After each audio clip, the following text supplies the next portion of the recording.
And tonight on PM Express, a conversation about the seeming turmoil on the education front. First, it was the University Teachers Association UTAG to demand a reversal of the decision to pay 2022 fuel ex-pump allowance instead of the 2021 price, and also payment of vehicle maintenance and off-campus allowances. Now, their colleagues from three teacher unions, NAT, NAGRAT, and the Coalition of Concerned Teachers, have laid down their tools protesting the appointment of Dr. Eric Nkansa as new Director General of the Ghana Education Service. What are the implications of all of these on the over 8 million students and especially pupils in basic schools? This is the thrust of our conversation tonight. Earlier, Minority in Parliament charged the Education Minister, Dr. Ayaw Osei-Duchum, to immediately resolve the concerns. Well, I am aware that the ministry has been meeting the three teacher unions.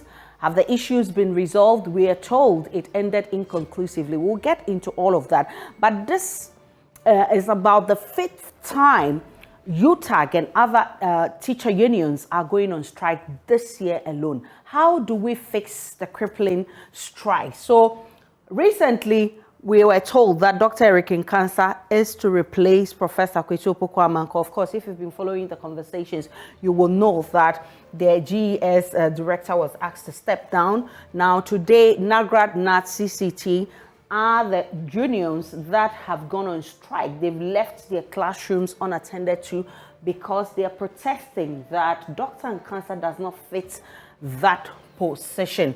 What are their concerns? They said that they want a professional teacher who has gone through the mill, because they say the director who has been appointed, Dr. Nkansa, is a banker and has no experience in teaching. Now, two major staff associations are the 46 colleges of education across the country. I'm talking about CTAG and SENSAG. They've also threatened to strike in 4 days over welfare concerns.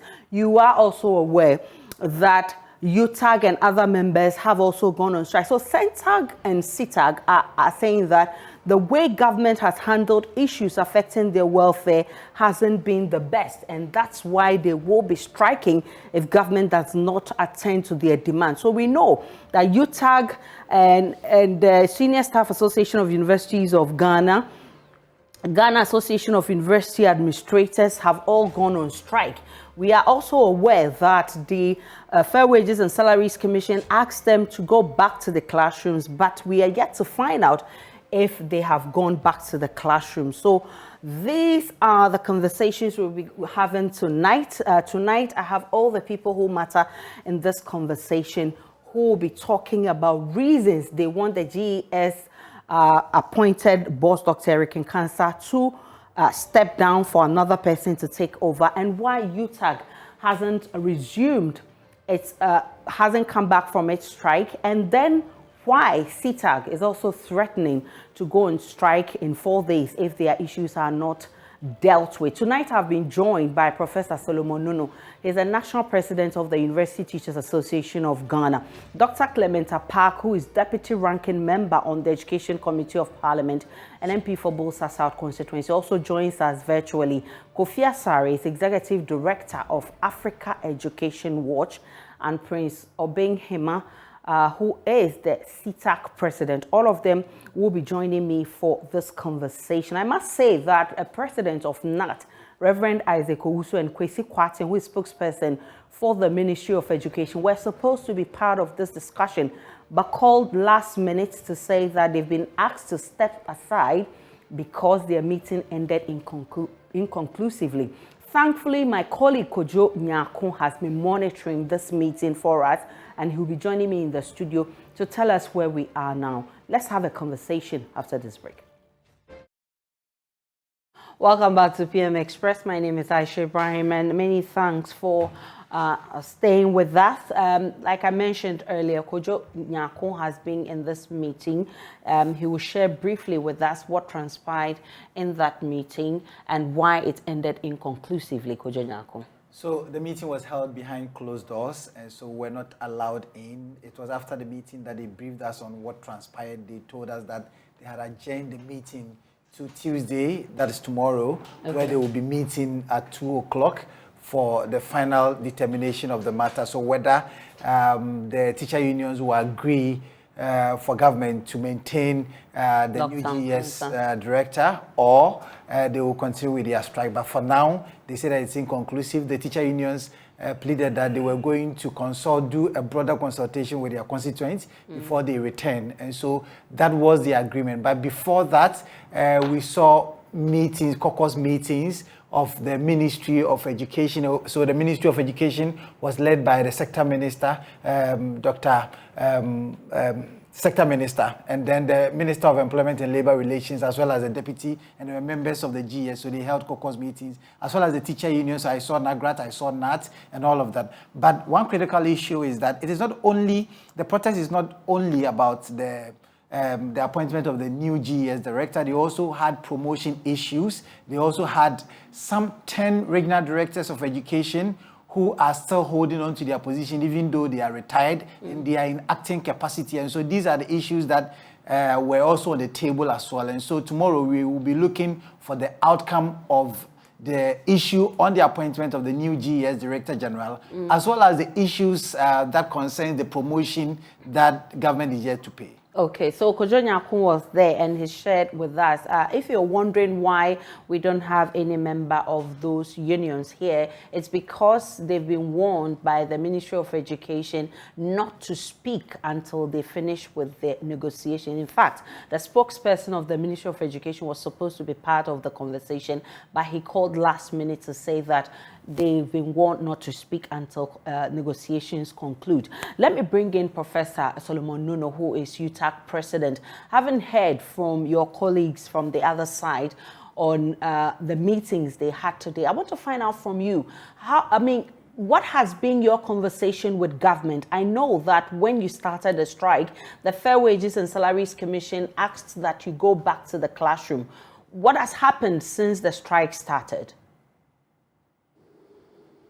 Okay, thank you very much for having me this evening. And since the strike commenced on the 17th of October, we've held 2 meetings with government within the period.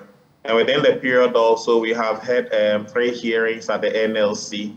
So basically in the meetings, all meetings are ended inconclusive because what was on offer from the side of government wasn't what we were expecting, because to us, we believe that these are issues that have already been negotiated upon and agreed to, and it's an issue of implementation we need to work on. And then also at the NLC, the issues that were presented to them. For the first 2 hearings, they did indicate that the 2 parties, that is the labor unions concerned and then the government side, should go and sit and negotiate the terms of payment and other related matters. However, after the first sitting, the government side said the directive was vague to them, so it was difficult for them to work with what was actually given. And then also in the second meeting, when again they give the same directive, we asked the NLC to be clear as to what exactly they wanted us to do. However, the directive was virtually the same thing. So again, the labor unions also continued with what was going on. And that is what has happened. So after the 3rd hearing, the Labor Commission, the National Labor Commission, did indicate that they will need 2 weeks for them to sit and then determine the case. So we are waiting for the 2 weeks. The next sitting is going to be, I think, on the 16th or so of November. So then we'll have a meeting and hear what exactly the NLC has to say concerning the strike action. So what exactly are the demands that you're putting forward? A reason why you haven't reached any conclusion? It has to do with 3 allowances that we take in the universities. Fuel allowance, off-campus allowance, and then vehicle maintenance allowance. These 3 allowances are tied to the liters of fuel that are paid. So depending on one's rank or one's position in the university, the person is entitled to a certain amount of fuel per month. However, when the fuel value was adjusted this year, government decided that they wanted it to affect only the fuel allowance, which is what has been applied. However, when it comes to the off-campus allowance and the vehicle maintenance allowance, government indicated they wanted it to remain same. But the problem here is that allowing the payment to be for only the fuel allowance is taken by only office holders, meaning that only about less than 10% of the university population are being catered for in this harsh economic condition, and the others are not going to have anything. But this off-campus allowance is what you need so that you can commute comfortably to the university and have your work. Look at the rate of fuel at the moment at the pump. It's around 23.49 Ghana cedis for the case of diesel. So we believe that it's important that something should be done about these two allowances. When government says that they want it to remain as an absolute value, they do not want it to be tied to the liters of fuel anymore. But our position as labor unions is that this is what we negotiated for. And this is what the tradition has been for the past 12 years or so. So changing it unilaterally doesn't inure to anyone's benefit. If there's anything at all for us to talk to, then it's important that we go back to the status quo. Then from there, we can start negotiating on these matters. That is where we stand. Dr. Clementa Park, I mean, too many strikes on the educational front this year alone. I mean, we've seen UTAG, we've seen the others, we've seen NAGRAT, we've seen NAT. First, it was for the demand for cola. Now we're hearing that there are other allowances that need to be taken care of. Today, we're hearing about the GES boss, who some unions do not want to be nominated as GES boss because they say he lacks experience in the education sector. I see that you express frustration about the situation, but why are we facing this problem? Well, let me say good evening to you, Aisha, and good evening to my colleagues on the other sides of the screen, and good evening to Ghanaians. I think the preamble that you have laid amply captures the sentiment, not only expressed by we can say that hello, Doc. The education sector is going to. Can you hear me? Loud and clear. Please yes, go ahead. We can agree that the education sector is facing a crisis situation. For the first time, we are likely to have all education sector unions undertaking industrial action at the same time, which I think is unprecedented. You have already mentioned, and I've heard my colleague from UTAG, not long ago, I was a very active member of UTAG. I've heard my colleague from UTAG enumerate what the issues are, what has happened so far, and quite clearly, a lack of satisfaction as far as the reaction of government is concerned. You indicated earlier that CTAG and other sister colleges of education unions are also lacing their boots, likely to go on strike. What you failed to mention, in addition to the current strike by the pre-tertiary education sector unions, is that UTAG, which is the Technical Universities Teachers Association, is also signaling that if they don't see any positive movement in terms of their conditions of service, they are also going to embark on a strike. Okay. So that is the general scenario. But more specifically, I think that some of these strikes are entirely preventable if only government, and for that matter, the employer, would be sincere in dispensing its responsibilities to these various unions and their members. Of immediate attention has to be the strike that was announced on Friday, which clearly is affecting over some 8 million Ghanaian students and pupils by the three teacher unions at the pre-tertiary education level. I believe that this matter can be resolved very quickly because their strike is not based on conditions of service by and large. It is not precipitated by any other factor. but it is precipitated primarily with their disagreement and opposition to the appointment of Dr. Eric Nkansa to serve as the Director General of the Ghana Education Service, which they reject too. And I believe they have proffered very reasonable arguments to justify their decision to oppose that appointment. So for me, if the appointing authority, in this case the president, who acted in making this appointment upon the recommendation of the sector minister, wants to end this strike, he can just do it by a simple pronouncement.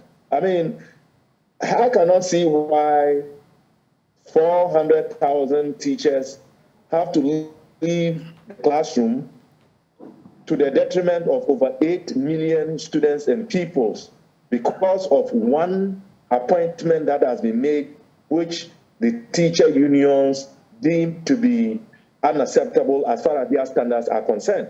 Yes, the arguments have been made that there is no law and that perhaps, nobody has the power to challenge the president's authority in appointing. Well and good. But when you are functioning within the space of stakeholders, where you know that there are elements within the space who also have interests, who are professionals, one of the things you ought to do is always do some background diligent work to ensure that whoever you are going to bring on board is generally acceptable to principally those who are in the middle of that theater, and this is the about 400,000 teachers. That was not done. And I believe if that was done, mindful of the sensitivities that greeted the ouster of the former Director General of the Ghana Education Service, Professor Pokwa Mankwa, we will not be here. As I remember that the issues that the teacher unions are raising, although we now here have multiplied, rightly so, that a few more matters have come on board. But specific to the Director General, it's a matter of principle. It is not because it's Dr. Eric Nkansa. Their argument is that as a matter of principle and as professionals, and given the tradition that they have become accustomed to, and even the demands and requirements of one moving up the ladder in the teaching profession, it presupposes that they ought to be given somebody who also has the requisite experience and has actually gone through processes to be certified as a professional in the area of education. They have said that it is not just sufficient to teach. What they are asking for is the person having the professional background in the area of teaching. And I think that the president can resolve this matter by taking another look at this appointment, particularly so when the consequential effect of his appointment is going to be detrimental to the future of this nation, because it's going to impact negatively on teaching and learning for over 8 million Ghanaian pupils and students. Mr. Prince Hemeng, you have today warned and given government ultimatum that you will be embarking on strike if your demands are not met. You actually explained that the way government has handled your welfare issues hasn't been satisfactory. What really are the issues you say government hasn't handled well? Aisha, good evening, and thank you very much for this wonderful opportunity. The name is Prince Obeng Hima. I want my father to be very happy in his grave, hearing that the name he gave me is being called out correctly. Apologies. Thank you. The issues are very simple, and I am glad that you are in the seat. Because the likes of you who are in the media space should be aware of the issues about UTAG. We are one of the unions. The members who are working in the colleges are one of the few people who have been cheated, slighted for far too long. The genesis has been the fact that when we even had our negotiation in 2017, it took us up to 2021 before we threatened, we went on strike, before government decided to give us some kind of compensation for failure to pay what we negotiated for. in 2017. It means that we had remained without any form of conditions of service from that time up to 2021. Now, eventually, when that compensation was given us, the MOU or the agreement we had was that we were going to quickly negotiate for 2022 conditions of service, and we started in August 2021. The anticipation was that we would have finished by December 2021 so that it would take effect in 2022 January. Indeed, we can say that we are still around the negotiation table from that time up to this time. Talk about the resources we've pumped into it, talk about all that we still haven't been able to finish. And the unions in the college speak, CETAC and CENTAC, the non-teaching staff members who also work so hard to complement the effort of the teachers in producing teachers for the, first cycle institutions, are also saying that, look, what you agree with CETAC has direct consequence on them. That is actually the baseline for which government decide what they have to be given. So we having to remain on the bridge for has direct consequence on them. And apart from that, so as we speak now, we do not have conditions of service. We've been negotiating, we've attended meetings for over 17 times, and then we still haven't made any headway. As if that were not enough. When we are struggling to finish with it, then Fair Wages comes up to tell us that, look, when you guys finish, we're going to start the term from 2023, even though we ought to have started in 2022 unilaterally, and we think it's unfair. You look at the non-teaching staff, they can tell their story better. But what we see and what we sympathize with them is that there's a category within the non-teaching staff that have first degree, and that is the requirement per the statutes which they need to be able to work. The system has recognized that. The government tells them that, look, we recognize that we have to put you on 17 high on the single spine salary structure, but we don't have money. So you have to wait till 2023 before we, put you out there. It means from this time after 2023 January, they have to conjure magic to be able to buy oil, to be able to buy cooking oil, to be able to buy rice, to be able to, live in the face of the current economic crunch that we all find ourselves in. So, you recall that we even recently went on strike, and we said that we want to leave, saying that we had worked all year round and we needed some sort of compensation. We met, it was agreed that we had to apply directly to the ministry, which we did through PRINCOF and then GTAG. We have done our checks. PRINCOF has since written, coverage letter and sent to the GTAG. GTAG has since finished their work and sent to the ministry. Now the ministry is yet to respond to that. And we are still doing the all year round teaching. We're going into next, year when nothing has been said, and they want us to continue to work when we have no conditions of service. So that's why in the face of all these hardships and frustrations that we find ourselves in, where we don't see the end, we're saying that we're giving ourselves up to Friday. We give government up to Friday to resolve all those issues so that we can have our peace, other than which we cannot continue to die. We need to live to serve our country, but we don't have to die serving our country. So that is the narrative. Okay, so Kofi Atari has also joined us. Kofi, you do a lot of research in this area. You monitor a lot of the activities that go on. Over 4,000 teachers are not in the classroom, and some more are threatening to also go on strike. This certainly has an implication on our education. What does it mean for the over 8 million students out there, especially those in the basic sector? Well, it means a lot, even including those in the secondary sector, because the cost of secondary education is highest. So if government is feeding you only for you not to be taught by a teacher, then your stay in secondary school is going to be prolonged, and it will mean more expenditure on the part of government. So in any aspect of our tertiary sector, it is an issue.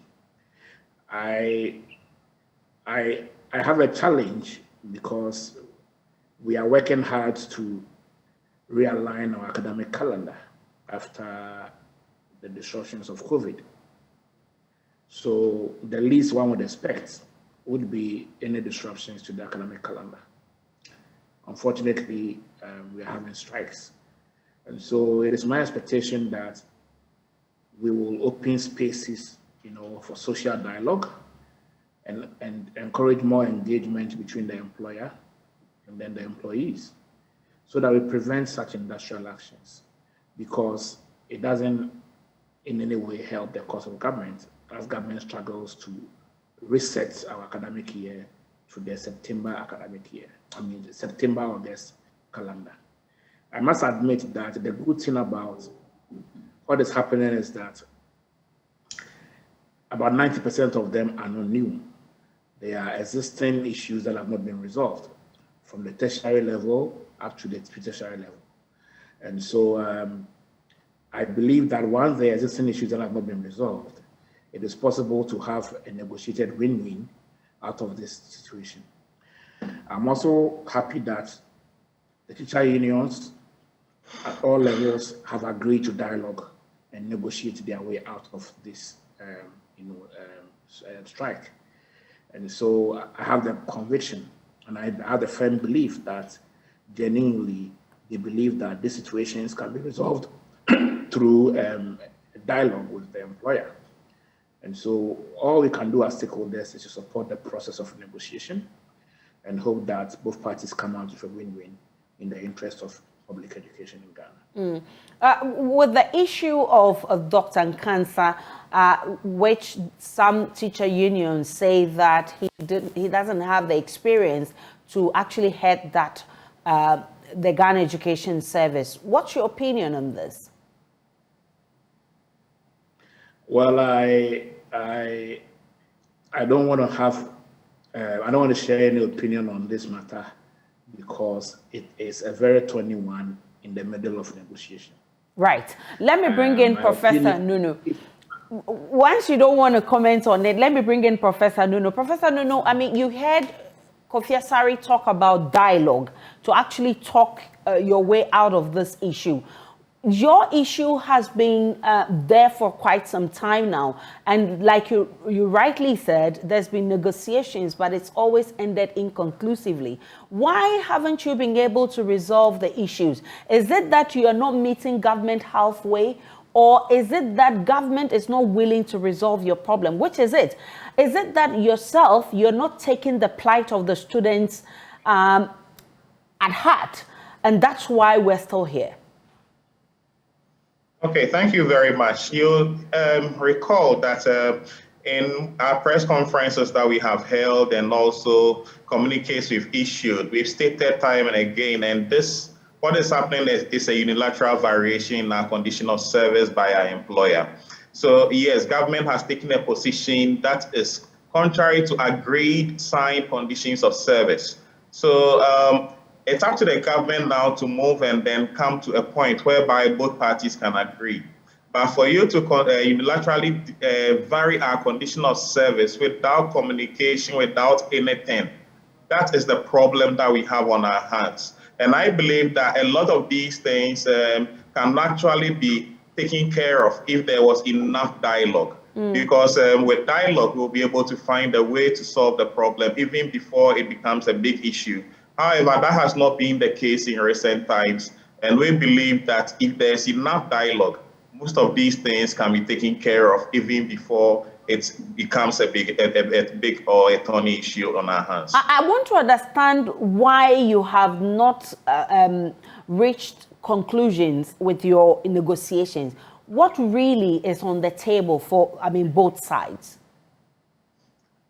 From our side, as we have indicated over and again, this is a signed condition of service dated 16th of June 2021. So this is not something new that we are now going to negotiate upon.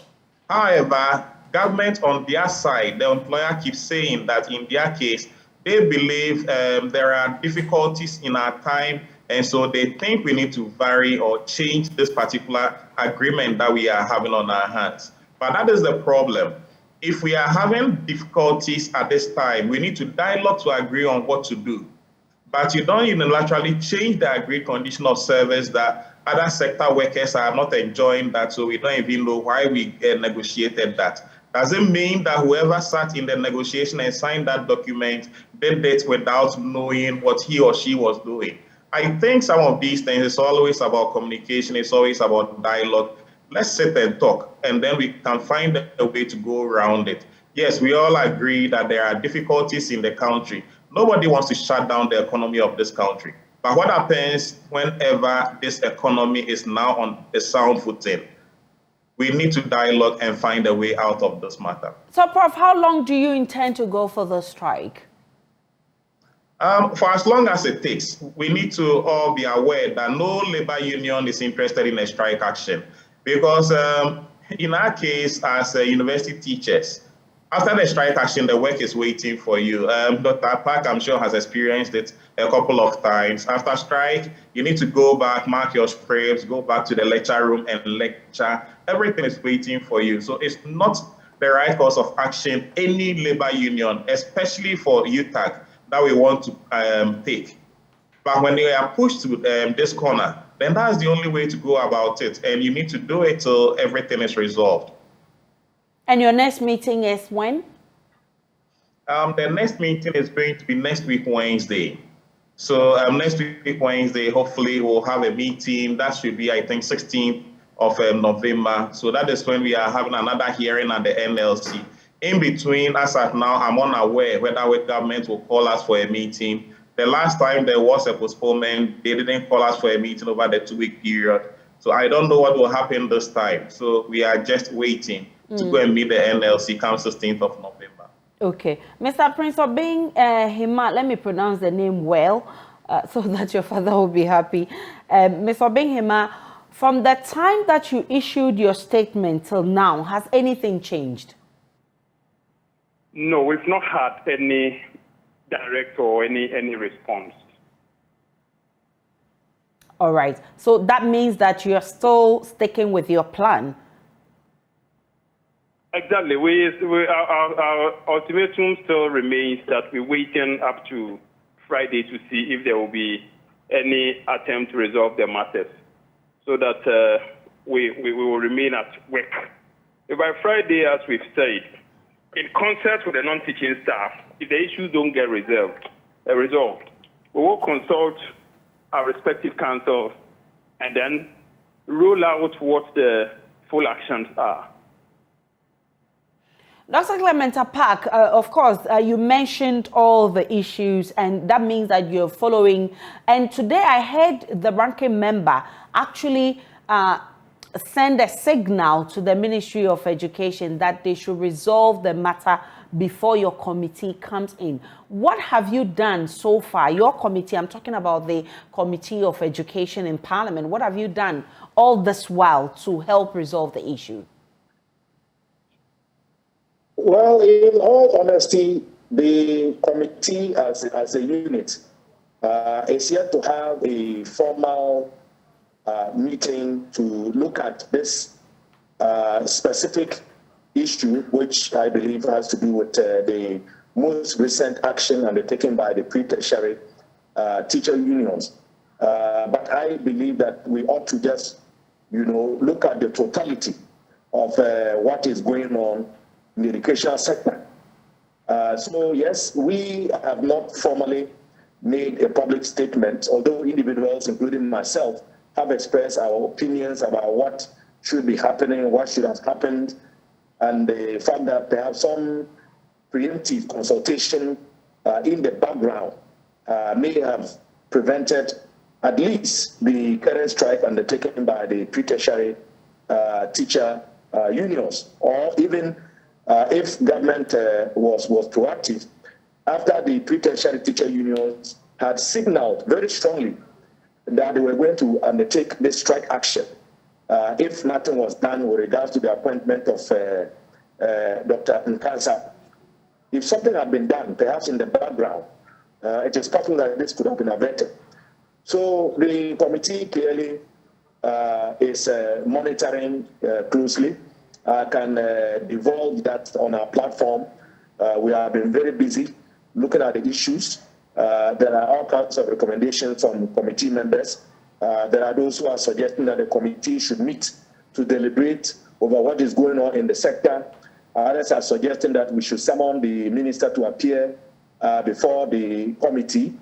And there are those who also feel that perhaps we ought to wait to be petitioned before we then move in to take action. But ideally, we would want to see government do the needful by, giving the needed time and attention and ensuring good and open, honest channels of communication. That, I believe, can also serve us very well to sort of explain conditions and circumstances that may be preventing the employer, in this case government, from meeting its obligations. So if you listen to my two colleagues from UTAG and CTAG, there is a sense, and I believe that to be true, that government has not been proactive. The government has not been taking the initiative of communicating changes to them. Government has not been consulting and conferring with them in terms of even negotiated conditions of service. And so when the employer chooses to act unilaterally within the context of the existence of collective agreements, you clearly cannot expect labor unions to just sit by and let you get away with it, regardless of whatever economic conditions you may be facing as a nation state. So specifically on the issue of the GES Director General, what do you want government to do? Well, we have tried as a committee to stay neutral in this matter, although some of us have a biased position, but I don't try to foist my own position on the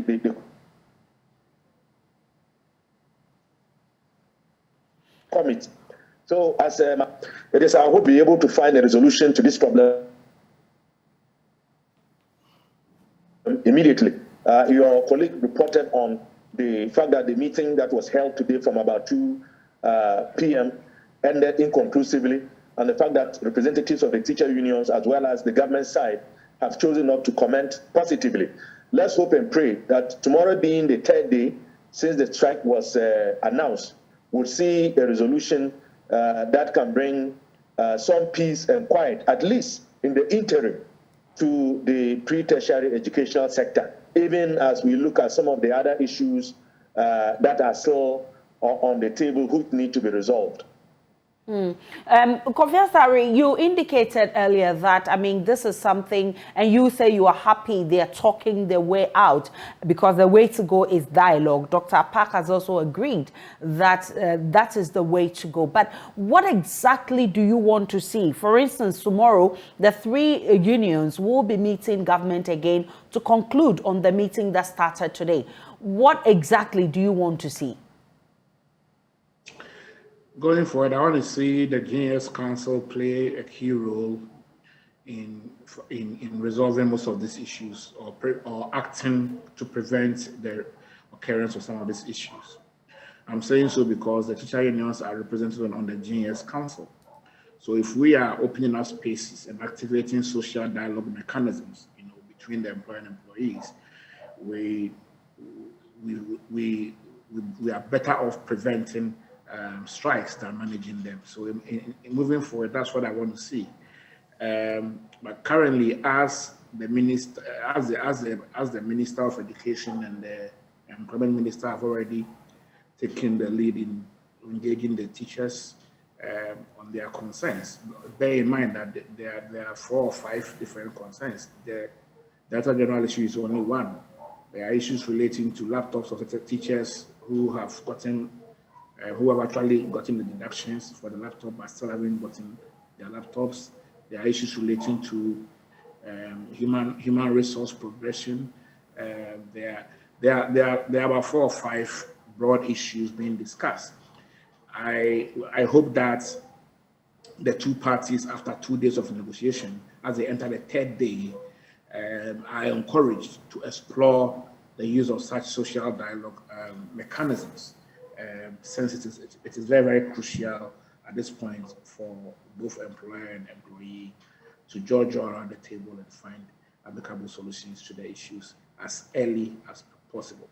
And Professor Nuno, you have indicated that you're meeting government once again on Wednesday. Are you hopeful that this time around you would end the conversation? Yes, we have been cautiously optimistic about these engagements, and we are quite hopeful that this time around is going to be a fruitful one, because we need to get these issues resolved as quickly as possible so that we can get back to the classrooms and continue with the calendar as it has been. Mind you, the calendars are already out of shape due to the COVID-19. We've not been able to resolve and get back to the semester starting on the 1st of August. So here again, the semester is going to start in January, which is not what we usually do. And we need to get these things resolved as quickly as possible so that we can get the academic calendars back in shape. Are you willing to meet government halfway in case your demands, government asks that you reduce some of your demands?